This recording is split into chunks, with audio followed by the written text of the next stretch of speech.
Good evening everyone. मैं doctor Swati Sharma English सूत्रा में आप सभी का स्वागत करती हूँ। आज है पेनिशिया पेनिशिया सीरीज का पीजीटी के लिए, यूपी पीजीटी के लिए, जिसका एग्जाम जो है वो अगले महीने है। 18-19 में से देखिए इंग्लिश को कौन सी डेट मिलती है, तो उसका है आपका आज टेस्ट 5 है। तो चलिए स्टार्ट करते हैं। और मैं आप लोगों को बता दूं, अगर आप लोगों की तैयारी बहुत अच्छी हो गई है तो ये टाइम है आपका कि आप खूब सारे प्रैक्टिस पेपर सॉल्व करिए। देखिए यूपी टीजीटी का पेपर तो अभी आगे हो गया है, जुलाई में भी नहीं होगा क्योंकि वो डेट जो है वो आगे खिसका दी गई है, क्योंकि उस समय कांवड़ यात्रा और ये सब का जो है रहेगा, तो अपरिहार्य कारणों की वजह से जुलाई से भी आगे खिसका दी गई है। तो यदि आप जो है आपकी तैयारी अच्छी हो गई है और आप सोचते हैं कि तैयारी अच्छी है, अब हमें प्रैक्टिस करनी चाहिए, तो आप खूब सारे प्रैक्टिस पेपर्स करिए। एक-एक प्रैक्टिस पेपर को आप ढंग से ये देखिए कि इसमें क्या कहा जा रहा है, क्वेश्चन क्या कह रहा है। और अगर आप हमारे साथ जुड़ना चाहते हैं तो आप इंग्लिश सूत्रा का जो बैच है, दैट इज़ पायनियर बैच, वो आप खरीद सकते हैं। इसके अलावा यूपी पीजीटी के लिए स्कोपम है, जिसमें 15 टेस्ट हो चुके हैं। लगभग 20 टेस्ट इसमें करवाए जाएंगे। और ये जो है पीडीएफ के उसमें है। दोनों ही जो बैचेस हैं, स्कोपम है या पायनियर है, इनकी फीस 1100 रुपये और 1200 रुपये है। और मुझे नहीं लगता कि अगर कोई इंसान जो है भाई प्रैक्टिस करना चाहता है और मार्केट से ढेर सारी किताबें खरीदने की जगह अगर वो हमारे साथ प्रैक्टिस करना चाहता है, तो इस पे कोई भी इंसान जो है सोचेगा बहुत ज़्यादा फीस है। भाई जिसको लगती होगी वो कोई बात नहीं है, लेकिन मैं फिर वही चीज़ कहती हूँ कि क्वालिटी देखिए कि आपको अगर किसी चीज़ से फ़ायदा मिल रहा है तो। तो मैं आपको बता देती हूँ कि ये है। आज सबसे पहले मैं आप लोगों को अपने इन स्टूडेंट्स के बारे में बताऊँ। भाई देखो, ये जो मेरे स्टूडेंट्स हैं ये तो ऑलरेडी हैं। आज मेरे 2 स्टूडेंट्स ने अपना वो फ़ोटो भेजा है, जिन्होंने बिहार का, जो एक ने यूपी पीजीटी जॉइन बिहार ने बिहार बीपीएससी का पीजीटी जॉइन कर लिया है, प्रीति, जिसका इंटरव्यू भी मैंने अपने चैनल पे दिखाया था, जिसने जूनियर, टीजीटी और पीजीटी तीनों निकाला था, उसने पीजीटी जॉइन कर लिया है। और प्रिया सक्सेना ने भी जो है आज जूनियर जो है वो उसमें बिहार में जॉइन कर लिया है। तो बहुत खुशी होती है जब हमारे स्टूडेंट्स जो हैं सिलेक्ट होते हैं, अपने फोटोज भेजते हैं, वीडियोस देख भेजते हैं, तो उनकी ज़िंदगी की एक बहुत बड़ी खुशी होती है जो उन्हें ये मिलती है। और अगर मैं उसमें एक माध्यम बनती हूँ, तो मुझे ऊपर वाले ने एक माध्यम के रूप में चुना है, तो मुझे बहुत खुशी होती है। और दूसरों से शेयर करके इसलिए खुशी होती है कि एक स्पार्क जलना चाहिए कि वी आर नेक्स्ट। तो चलिए इसके साथ ही मैं आप लोगों को बैचेस ये बता देती हूँ। ये स्कोपम का प्रैक्टिस बैच है। आपको ये कहाँ देख सकते हैं? ऑब्वियसली पेड बैचेस हैं, तो ऐसा तो नहीं दिखेंगे। ये दिखेंगे आपको इंग्लिश सूत्रा के ऐप पर, और उस पे स्टोर में जाकर। ये 15 टेस्ट पेपर है, पीडीएफ्स है इसमें। इसके अलावा ये हमारा पायनियर है, इसमें तो बहुत सारे अथाह टेस्ट हैं। मतलब इस समय 65 प्लस टेस्ट हैं और बहुत सारे क्वेश्चन, लगभग 7-8 हजार से भी ज्यादा क्वेश्चंस। इसके अलावा हमारा ये डी ट्रिपल एस बी का बैच है। जो लोग डी ट्रिपल एस बी की तैयारी कर रहे हैं, तो ये डी ट्रिपल एस बी का भी, अभी डी ट्रिपल एस बी का एग्जाम अभी तो है नहीं हाल फिलहाल में, मतलब इस साल पता नहीं होगा नहीं होगा। तो डी ट्रिपल एस बी की जो तैयारी कर रहे हैं, नए सिलेबस के अकॉर्डिंग है, जो डी ट्रिपल एस बी ने सिलेबस अपना दिया था उसी के अकॉर्डिंग है। इसमें नोट्स वगैरह सब आपके घर पर जाते हैं। वैसे तो यूपी टीजीटी का भी अवेलेबल है। अब पीजीटी का तो मैं नहीं बोलूंगी क्योंकि पीजीटी जो है उसका एग्जाम अगले महीने ही है। तो चलिए आप स्टार्ट करते हैं। हाँ, मेरे पास की बहुत ज़्यादा अच्छी मार्केटिंग करनी तो नहीं है।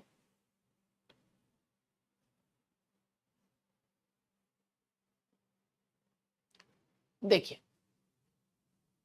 तो पहला क्वेश्चन है, the good are rewarded and the evil is punished. This idea is termed as poetic justice, which was devised by. देखिए, अच्छे के साथ अच्छा होता है और बुरे के साथ बुरा होता है। इसे क्या, ये टर्म पोएटिक जस्टिस कहलाता है। तो ये टर्म किसने दिया था? एल्कट, डेरिडा, ड्राइडन या राइमर? तो ये आप सभी ने पढ़ भी रखा होगा। ये पोएटिक जस्टिस जो टर्म है, that was given by Thomas Rymer. Rymer के द्वारा ये टर्म जो है वो दिया गया था। The bard, the iron lady, the king, these are the examples of spoonerism, transferred epithet, antonomasia या नन ऑफ दीज। तो भाई ना ना ना ना ना, ट्रांसफर्ड एपिथेट भूल कर भी मत लगा देना। जब कोई एपिथेट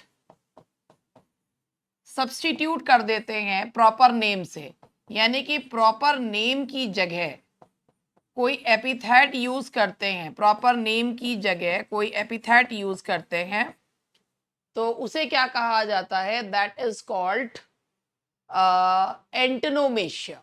जैसे शेक्सपियर के लिए बार्ड यूज करना, द किंग, और वही जैसे जो है ये जो भी मतलब एपिथेट आप बोल रहे हो, और उसके आप प्रॉपर आप बोलते ही एपिथेट समझ गए आप किसके बारे में बोल रहे हो, that is called antonomasia. The truth, the whole truth, and nothing but the truth is an example of litotes, epigram, repetition या प्लोज। तो आप एक चीज याद रखिएगा, रिपीटिशन लग रहा है ये है, जैसे I am what I am अगर आप बोलते हो तो I am what I am, तो आप क्यों बोल रहे हो, आपने ये वर्ड्स क्यों रिपीट करे हैं? Just for the sake of emphasis. तो when we repeat something for the sake of emphasis it is called ploce. Mark my words, जब हम रिपीट करते हैं for the sake of emphasis, just to trigger the point, और अपनी बात को बहुत एम्फेटिकली कहने के लिए रखते हैं, it is called ploce. The antonym of pulchritude is beauty, ugly, penury या ugliness.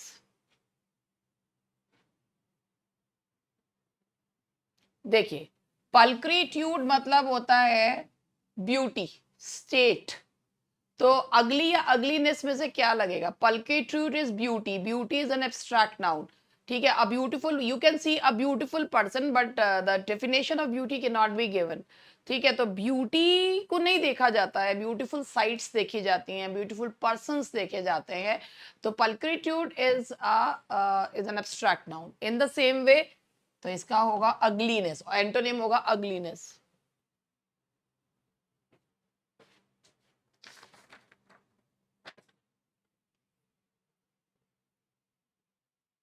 Bitter and violent attack in word और writing is virago, diatribe, cognate या कार्नेज। तो देखिए, जब किसी पे बहुत बुरी तरीके से किसी को कोसा जाता है, उल्टा सीधा बोला जाता है, दैट इज कॉल्ड डायट्राइब। विरागो क्या होता है कि एक झगड़ालू महिला को जो है वो विरागो कहा जाता है।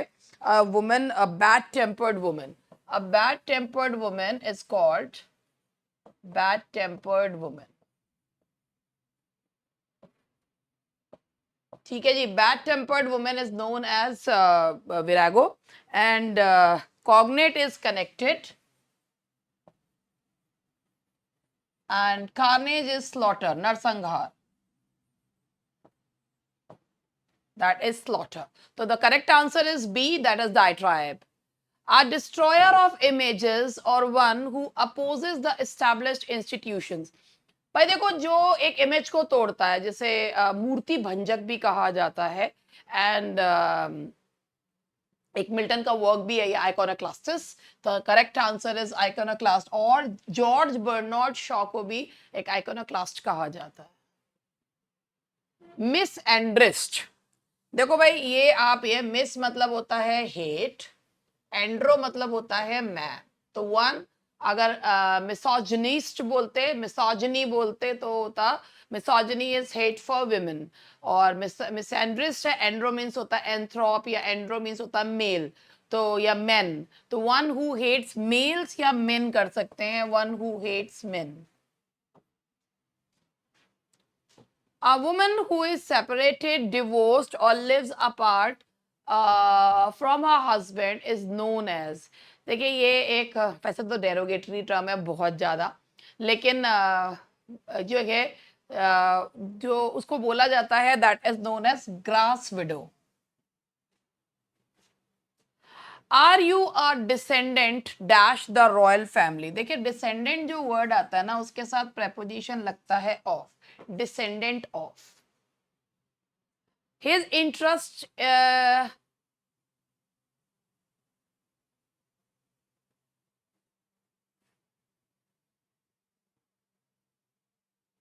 his interest होगा ये, his interest in the study of human behavior is indeed very, भाई किस इंटरेस्ट जो होता है वो तो या तो डीप होता है या शेलो होता है, the correct answer will be B, that is deep.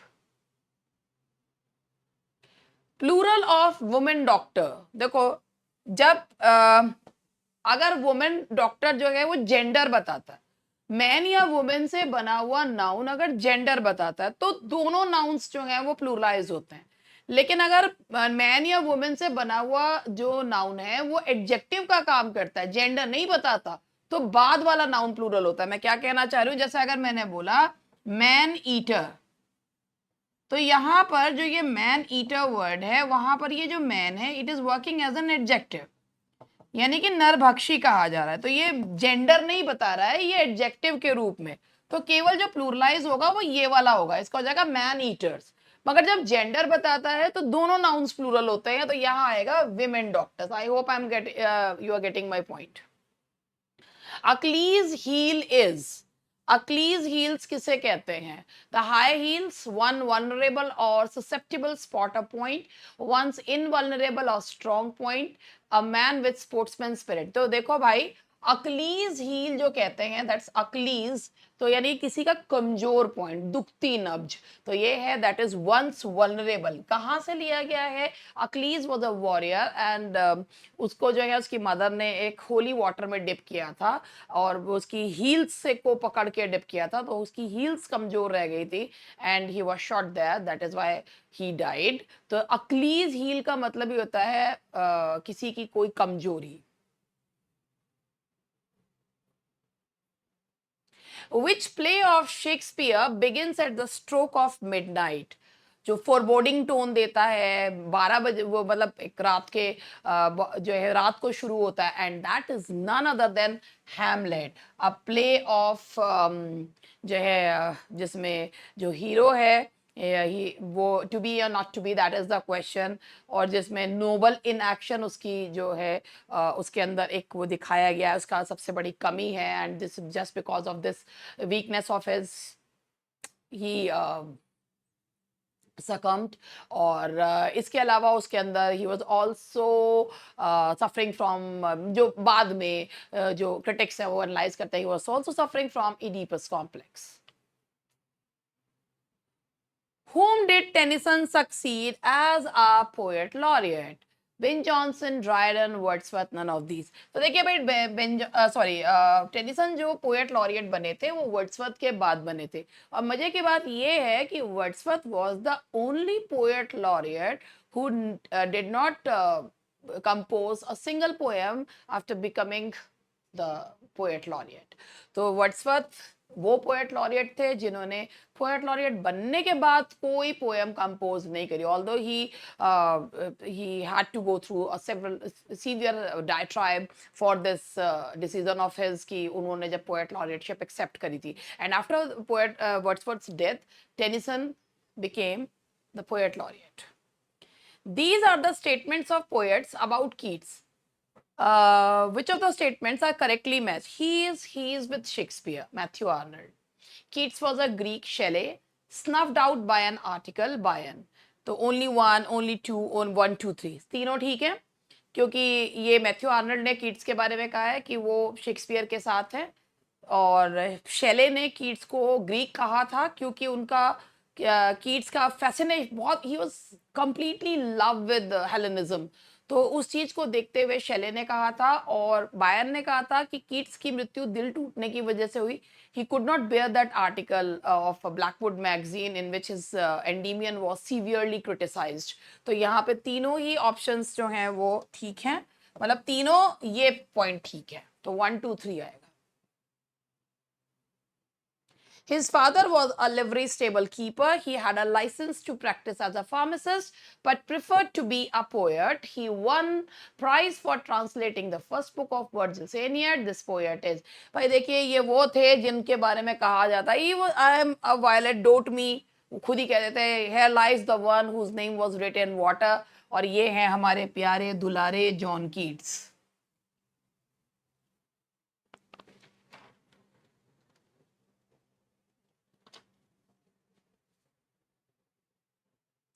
From where does Keats got the inspiration for his poem Ode on a Grecian Urn? देखिए Ode on a Grecian Urn जिसमें है Truth is beauty, beauty is truth, ये known to all। एक Grecian earn था Lord Holland का, जिससे marble का earn था, जिससे कीट्स को प्रेरणा मिली थी odd on a Grecian earn लिखने की। Here are the comments of Arnold. Find the incorrect one. Chaucer lacks high seriousness. आपको पता होगा कि मैथ्यू आर्नल्ड ने एक टचस्टोन मेथड दिया था जिसके थ्रू वो डिफरेंट वर्क्स ऑफ आर्ट को मतलब उसको टेस्ट कर सकते थे। तो उनका मानना था चौसर लैक्स हाई सीरियसनेस। ये चौसर के बारे में कहा, सही है। An age of prose and reason, ये भी उन्होंने कहा है 18th सेंचुरी को। With his is born our real poetry, ये मिल्टन के बारे में नहीं कहा है, ये उन्होंने चौसर के लिए कहा है। तो इसीलिए ये वाला कमेंट गलत है, बाकी दोनों ठीक हैं। तो यहां पर आएगा दैट इज सी 3 ओनली।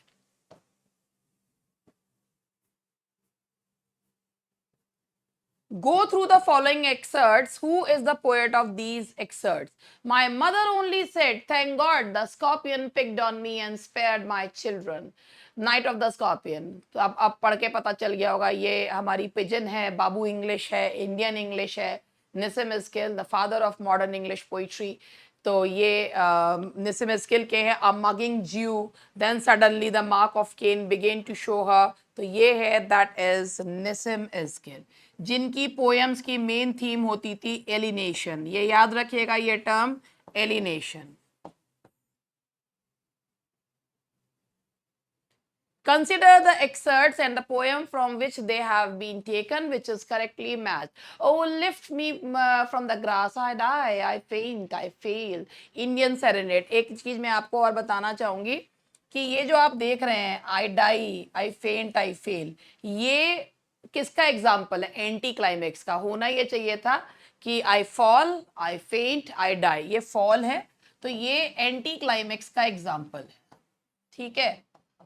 और इसके बाद ये इंडियन सेरेनेड ही है, जो सेरेनेड का मतलब होता है एन इवनिंग सॉन्ग, जो कि किसी लड़की की खिड़की के नीचे गिटार बजाते हुए गाया जाता है। Oh, lift me as a wave, a leaf, a cloud, I fall upon the thorns of life, I bleed। ये ओट टू द वेस्ट विंड है, ये भी शेले की है, टर्जारिमा में लिखी हुई और उनके रेवोल्यूशनरी आइडियाज को बताती हुई। तो दोनों ही सही हैं, तो that is C1 and 2, both are correct। In which essay does Lamb use the imaginary Latin names Testacea and Ceretia? तो ये bachelor's complaint, the south sea house, poor relations या न्यू ईयर। आपको पता होगा चार्ल्स लैम्ब जो है ना, उनके ऐसे पर्सनल इंप्रेशंस होते हैं, बहुत ह्यूमर एंड पैथोस दोनों मिक्स रहते हैं। ये जो कैरेक्टर्स हैं, ये उनके बैचलर्स कंप्लेंट से लिए गए हैं। अब bachelors complaint against the married people behaviour, जिसमें हम दिखाया है कि हाउ मैरिड कपल्स बिहेव, जो है वो कैसे बिहेव करते हैं जब जो है जिस अनमैरिड होता है। कौन है? पूछ लो। Who wrote John Woodville in blank verse? Byron, Tennyson, Coleridge या Lamb? Who wrote John Woodville? तो इट्स ये ब्लैंक वर्ड्स में लिखी हुई जो रचना है, that is by Charles Lamb. Empedocles, Cleombrotus, Alexander Adams, ये सारे कैरेक्टर्स आपको कौन से एस्से में देखने को मिलते हैं? All Fools Day, New Year Eve, Dream Children या नन ऑफ दीज। तो ये सारे कैरेक्टर्स आपको ऑल फूल्स डे, जिसमें अप्रैल फूल का चलन कब से स्टार्ट हुआ, ये बहुत ही मॉकिंग वे में बताया गया है। So answer is a. कौन था? फ्रेंड। एपिप्सिडियन सेलिब्रेट्स, या जो ये एपिप्सिडियन जो कि पोएम लिखी गई है किसके द्वारा? शेले के द्वारा। और concern about a little soul, इस टाइटल का मीनिंग है एपिप्सिडियन, और एमिलिया विवियन के लिए लिखा गया था ये एपिप्सिडियन। अगर आपको है, ये प्लेटोनिक लव को बताता है। और थोड़ा तो अगर मैं इसके बारे में आपको बता दूं तो आप बुरा तो नहीं मानोगे? कोई बात नहीं, जो बुरा मान रहे हैं, अरे मैडम तो फिर देखने लग गई। एपिप्सिडियन जो है वो शैले की ऑटोबायोग्राफिकल पोएम है, और ये हीरोइक कपलेट में है। This poem is in heroic couplet. ठीक है, हीरोइक कपलेट में लिखना बड़ा मुश्किल काम है। और 1821 में आई थी। अपॉन द लिटिल सोल या concern about the little soul है इसका, the little soul within soul. और इसमें जो है एमिलिया विवियानी से इंस्पायर होकर उन्होंने लिखा है और ये प्लेटोनिक लव पर आधारित है।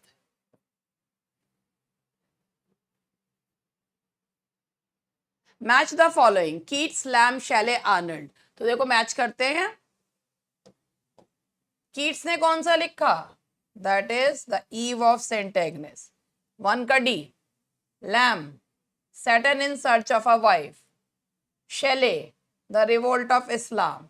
And Arnold, culture and anarchy. तो ये देखिए हो गया आपका, यहाँ पे इसका आंसर देखिए। तो ये हो गया आपका, दैट इज, थोड़ा छोटा कर दूं तो ज्यादा अच्छा रहेगा। तो कीट्स का है आपका ईवो। 1 का डी। तो देखिए 1 का डी किस में आ रहा है? 1 का डी, 2 का बी, 3 का सी, 4 का ए। तो दैट इज डी।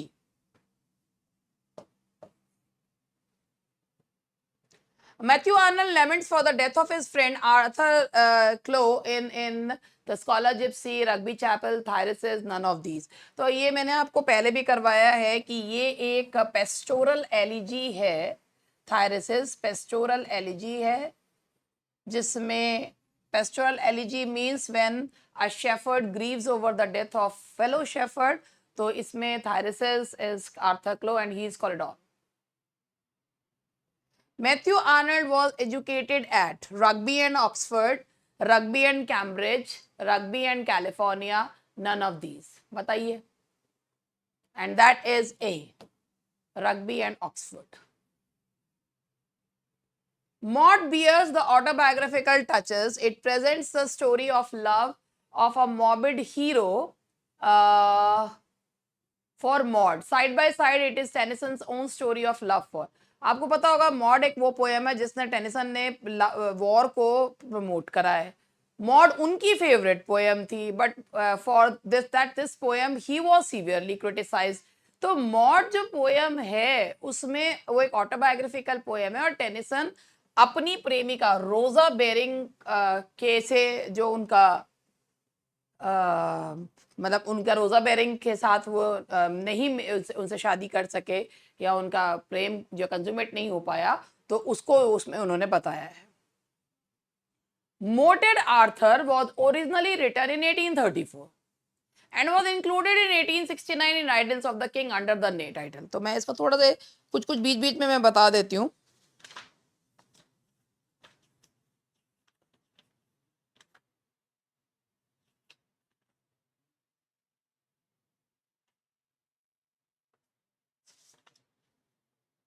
देखिए मोटेड आर्थर और the passing of Arthur.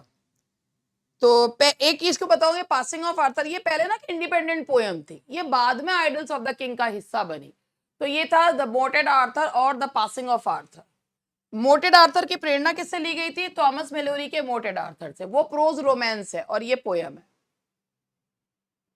Munnu the hero of कुली, ये जो वर्क है ये मुल्कराज आनंद का वर्क है, जिसमें उन्होंने एक प्लाइट दिखाई है एक कुली बॉय की।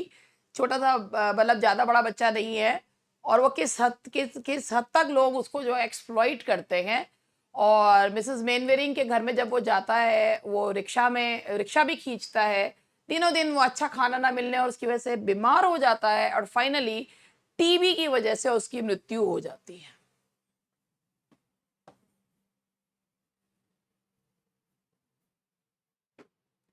About which book does Anand say it rushed out of me in 1 month?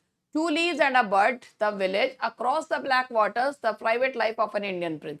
तो अगर आपको लग रहा है कि इसका answer 2 Leaves and a Bird है तो आप गलत है।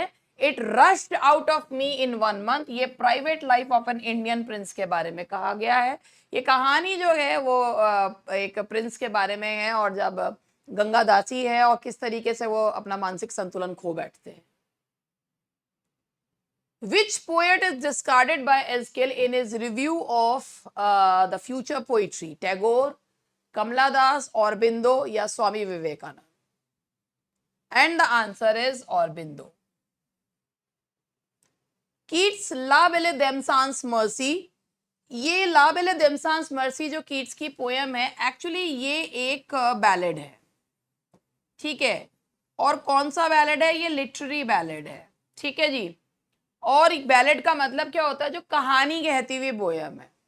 और ये पोयम में ला बेले देन सांस मर्सी यानी कि ब्यूटीफुल वुमन विदाउट मर्सी। तो इसमें बैलेड के अलावा जो और क्वालिटी है वो किसकी है, दैट इज लिरिक की क्वालिटी है। Which Greek philosopher has an impact on Shelley's Adonais, Aristotle, Godwin, Rousseau या प्लेटो। देखो भाई, शेले ने एडोनिस लिखी थी, इट्स अ पेस्टोरल एलिजी, ठीक है। स्पेंसेरियन स्टेंजास में लिखी गई है, कीट्स की मृत्यु पर लिखी है। और एक होता है, एक इसकी बहुत फेमस लाइन है, Keats is not death, death is dead. तो ये जो आइडिया है, जो कॉन्सेप्ट है, एक नियो प्लेटोनिज्म होता है कि सभी जो दुनिया है वो एक से बनी है, एक सुप्रीम बीइंग से बनी है और उसी में मिक्स हो जाना है। तो शैले की एडोनिस पे जो हमें प्रभाव देखने को मिलता है वो प्लेटो का देखने को मिलता है। The spirit of solitude is the alternative title of one of Shelley's poem. This poem has also the voice motive. Which poem is this? Voice motive जो आपको देखने को मिलता है और the spirit of solitude है, that is Alastor और the spirit of solitude.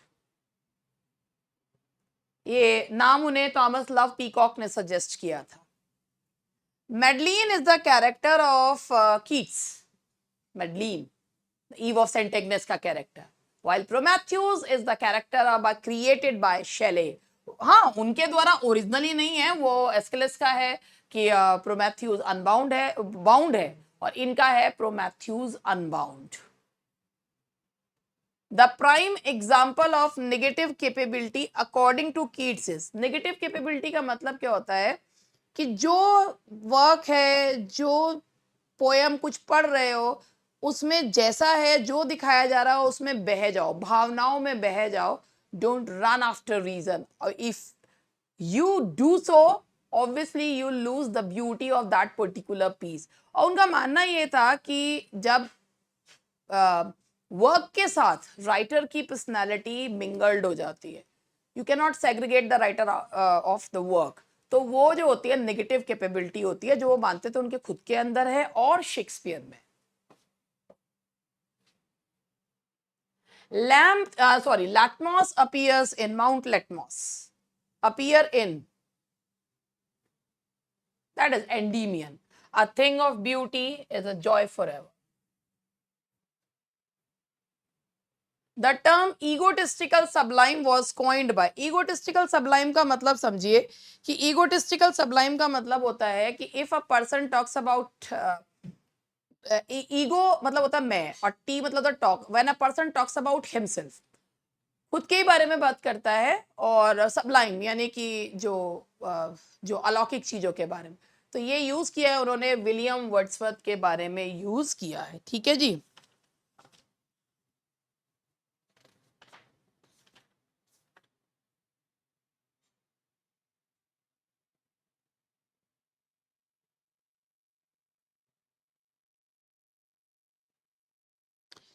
चलिए जी, बस आज की क्वेश्चंस थे, 38 questions in 28 minutes. I hope कि मैंने आपका जो है टाइम का सदुपयोग करा हो, और शॉर्ट में मैंने चीज़ें बताई हैं, तो यूज़ करिए, यूटिलाइज करिए। That's all for today, bye bye.